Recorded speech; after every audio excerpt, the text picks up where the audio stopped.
Live from downtown Detroit, Local 4 News at 6 starts now. An attack at a Cub Scouts meeting caught on camera. Tonight, police are searching for the man responsible for this act of violence in front of children and families. We start here at 6 with the investigation at an elementary school in Warren. Good evening, everybody. I'm Kimberly Gill. And I'm Karen Drew, in for Devin Skillion. Police say this man went on the attack inside the school cafeteria because of something that happened in the parking lot. Rod Maloney live in Warren for us as police are looking to make an arrest. Rod. Indeed they are, because how often do you hear these dots connected? Elementary school, Cub Scout meeting, knockout punch. But that's exactly what happened earlier this week in Warren. And now police say that the man who was apparently an overly protective brother is on the run.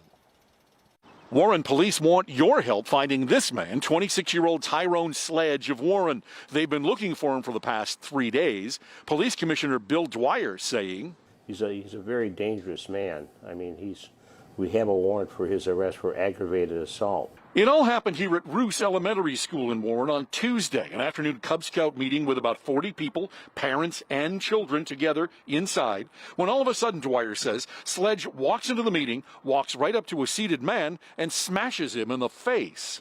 This is really incredible, shocking. I mean, it's over a handicapped parking spot. Shortly before this, a woman attending the meeting parked in a handicapped spot. The targeted man, apparently disabled himself, spoke with her. She parked there, and then he got out of his car and said, "You don't have a handicap, permit to park there." And then she goes in, and we assume the argument's over. It's done. Well, then she calls the brother to say, "I got into this argument." So, Dwyer says, we see Sledge point to the man to make certain he hits the right guy. When he comes back, he immediately punches the victim to the extent that he's in intensive care in the hospital. And I should say right now he's out of intensive care, but he's still in serious condition. Here's one last look at 26-year-old Tyrone Sledge. If you see him, you're asked to call Warren Police immediately. And Bill Dwyer also told me that if you see him, they say do not engage. Call the police, let them handle it, don't get involved yourself. Reporting live in Warren, Rod Maloney, Local 4. What a story for this all to unfold at a Cub Scout meeting. All right. Thank you so much, Rod. We appreciate it. Well, we have another freeway construction project to add to an already long list this spring. This time we're talking about a new phase of work along 275 in Wayne County that starts Monday. It impacts busy areas of I-275 and I-94, Ford Road, and Michigan Avenue. Megan Woods joins us live with what drivers need to know to prepare for Monday's drive. Megan. Kimberly, it's not going to be fun. Take a look. MDOT already has some of the equipment out. They have already started putting up signs warning people about the changes on Monday to repair these ramps and bridges. We spoke to a spokesperson who is saying that they know that this first week of construction is going to be rough for drivers. We're going to have people slamming on their brakes because they missed their exit, slamming on their brakes because that ramp is closed and they didn't expect it. Starting Monday at 6 a.m., MDOT is closing the eastbound M153 ramp, also known as the Ford Road ramp, to northbound I-275. So our detour is to go south on 275 to Michigan Avenue, but the southbound ramp comes before the northbound. So if drivers don't turn south into that detour, they're going to then find their ramp closed, and then they'll be going eastbound on Ford Road. That will be closed until late July, but that's just the beginning. There's more closures on May 1st. Then the following week, we're going to start closing ramps between I-94 and 275, and that's when we're going to start affecting 100,000 drivers. That's also until the end of July. MDOT spokesperson Diane Cross knows orange barrel season in Metro Detroit seems to be more frustrating this year, but asks drivers to be patient. And many of these, we've been putting Band-Aids on areas that need surgery for years. The governor gave us money, rebuilding Michigan money, and the roads need it. We took the money, we got to get the work done. If we can get through this year and next year, all of these areas, we really will be in good shape for decades.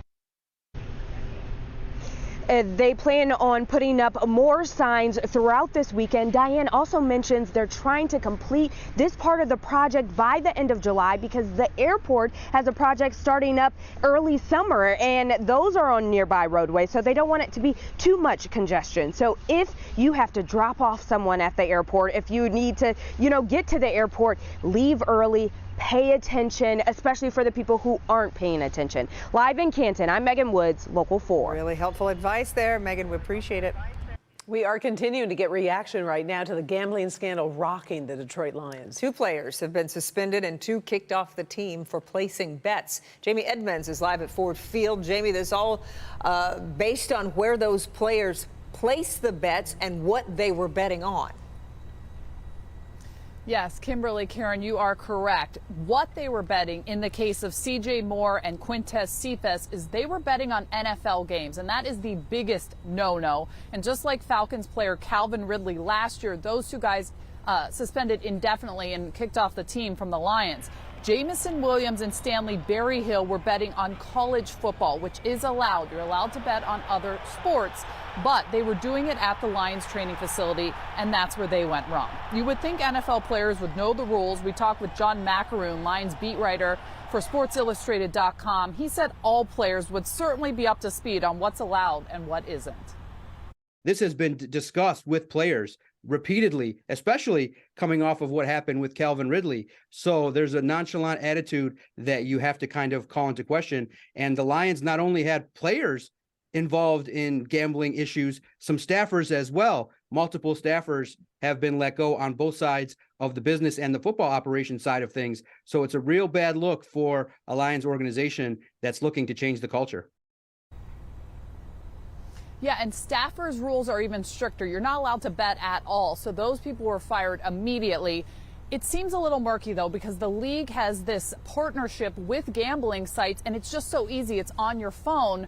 But then again, rules are rules. These guys knew them, and they broke them. Coming up in sports, we're going to have reaction from Jamison Williams via his agent.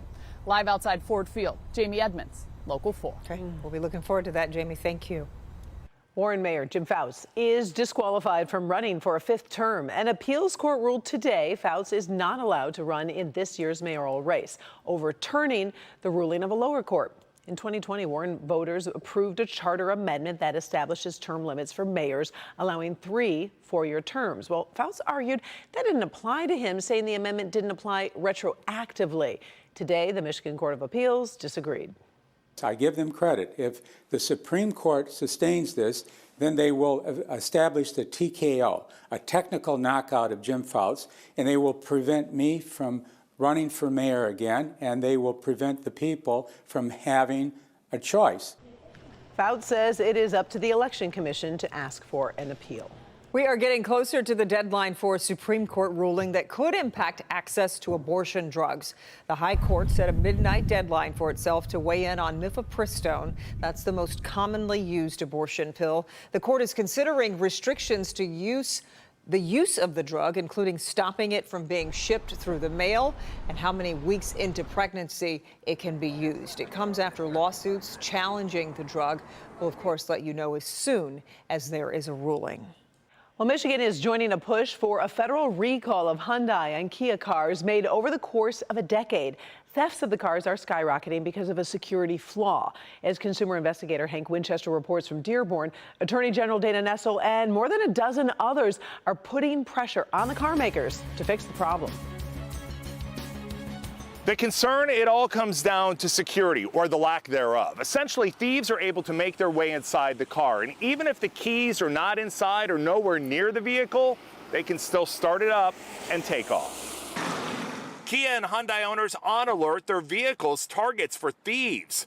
Alexis, a Hyundai owner here in Dearborn, asked us to conceal her identity because she's concerned her car will be taken next. It don't make me feel safe, because it makes me feel like I'm always on guard, like somebody's going to take my car. I don't like that feeling. She's even changed where she parks and where she drives, hoping to make her vehicle less of a target. I park in a way where I'm watching my surroundings, and then I have an alert on my phone, so if something happens, like, you can track your car. Now a number of attorneys general, including Michigan AG Dana Nessel, putting pressure on the automaker to make it right. Here's a look at the numbers and the problem. Kia and Hyundai thefts are up 85% in 2022. The vehicles lack engine immobilizers, and that prevents the engine from starting without the key. Now, the upgrade has already been made in 165,000 vehicles, and 2 million customers have already been contacted, but many more need this upgrade.